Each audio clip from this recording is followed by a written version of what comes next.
तर या प्रकारे रामभाऊ आपण आता इकडे नेरळ नावाचं एक स्टेशन आहे, माथेरान नेरळ. तिकडच्या अतिशय सुंदर आणि हिरवळ परिसरात आहोत आणि तिथेच आपण आज घर आणि प्लॉट पण बघितलेत. पण घराचं काम झालं आहे आपल्या जवळजवळ 2-4 प्लॉट बघितलेत, फ्लॅट बघितलेत. त्यांनी आपल्याला 25-30 फ्लॅट दाखवले इकडून 2-3 बिल्डरने. परंतु त्यातील आपल्याला काही ठराविक फ्लॅटच पसंत आलेले आहेत आणि सगळ्याचं सगळं आपल्याला पसंत नाही आलेलं. कारण की आपली पसंती कशी हायफाय असते, लक्झरियस आणि पॉश असते, बरोबर.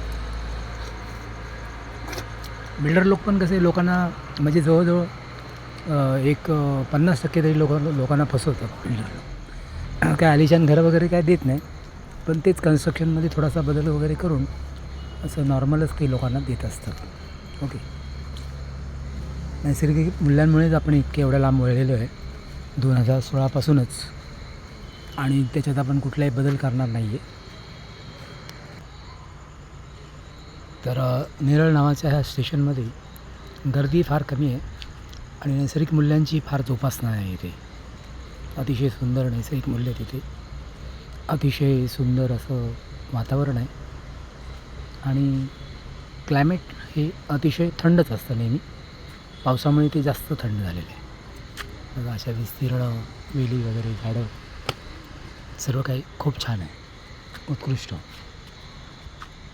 फक्त इथे एक प्रॉब्लेम व्हायला लागला की इकडे माणसं आहे हे प्रदूषण करतात आणि घाणेरड्या प्रवृत्ती किंवा घाणेरडा कचरा वगैरे टाकून ह्या प्रिमाइसेस नैसर्गिक मूल्य आहेत ते बिघडवण्याचा प्रयत्न करतात माणसं. ओके, तर आपण असंच तुम्हाला मागे 3री किंवा 4थ्या मुंबईचा एक फिनॉमिना पाठवला होता आणि त्याच्यामध्ये 4थी मुंबई कशी बसवावी किंवा 3री मुंबई ते आता बसवण्याचा प्रयत्न पण चालू आहे. त्याचंही तुम्हाला मी काही मूल्य पाठवली होती.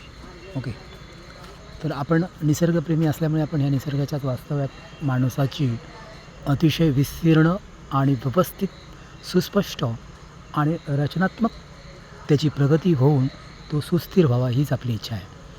म्हणून मानवाने जास्त गर्दी आणि गलाका करू नये आणि गर्दीच्या माहोलमध्ये राहू नये, हेच करोनाचं प्रशिक्षण आपण लोकांना देत आहोत. नाहीतर कोरोनासारखी महाद्रव्य ही माणसाला घेरतील पुन्हा. ओके, स्वामी समर्थ.